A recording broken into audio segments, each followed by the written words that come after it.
Salam PCB. Born as leader, grow in faith, build in character, smile, smart, and shine. Yes, yes, yes. Shalom anak-anak, kali ini kita akan belajar tentang berkata positif. Berkata positif adalah berkata hal-hal yang baik dan benar. Berkata positif itu berasal dari pikiran atau hati yang positif. Seperti firman Tuhan dalam Matius 15 ayat 18. Tetapi apa yang keluar dari mulut itu berasal dari hati, dan itulah yang menajiskan orang. Artinya perkataan kita itu berasal semua dari pikiran dan hati kita.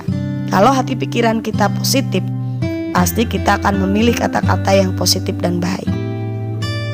Nah, mari pilih kata-kata positif yang bisa membangun orang lain. Apa saja ya kata-kata positif itu?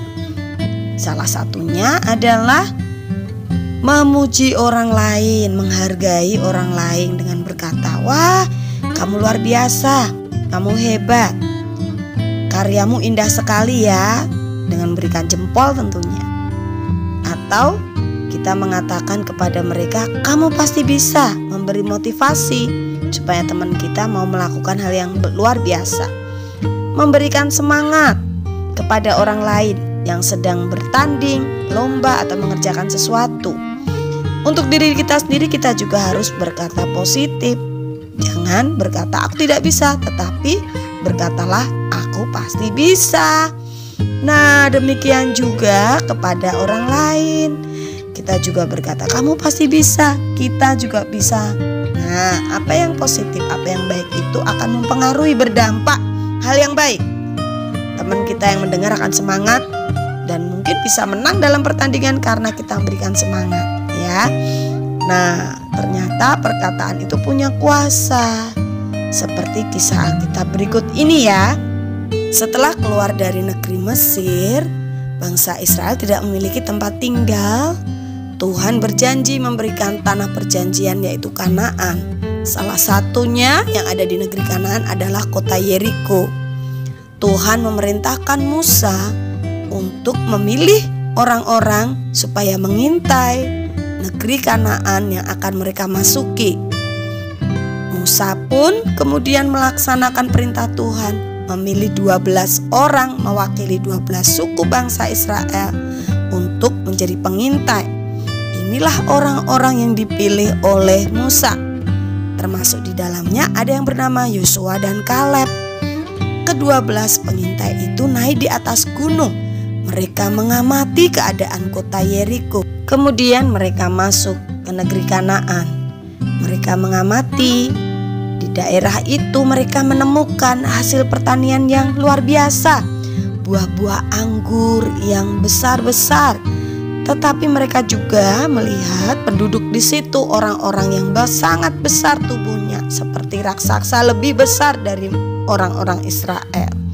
Setelah 40 hari mereka kembali pulang, dan ke-12 orang ini menemui Musa, menceritakan hasil pengintaian mereka, hasil pengamatan mereka. 10 orang pengintai menceritakan kepada Musa hal-hal yang buruk dan negatif. Mereka berkata, di Kanaan penduduknya besar-besar seperti raksasa, dan mengumpamakan bangsa Israel ini seperti nyamuk, akan mudah sekali dikalahkan. Kita tidak mungkin masuk ke tanah Kanaan. Akibat dari perkataan negatif, 10 orang pengintai membuat seluruh orang Israel menjadi sedih dan ketakutan, menangis di hadapan Musa karena mereka takut dengan orang-orang raksasa di tanah Kanaan.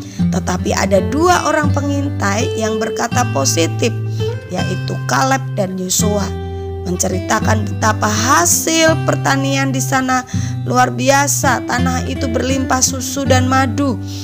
Tuhan pasti akan menolong kita masuk ke sana, begitu kata Yosua dan Kaleb. Karena rasa takut yang begitu kuat akibat perkataan 10 pengintai, umat Israel, bangsa Israel marah kepada Kaleb dan Yosua.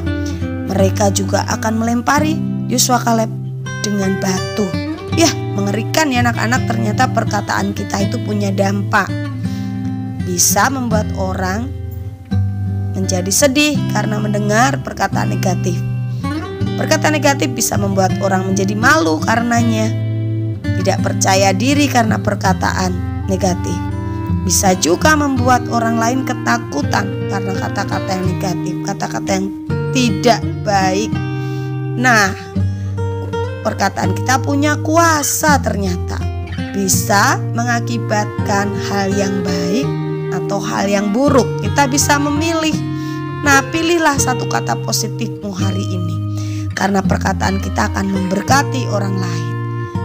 God bless you.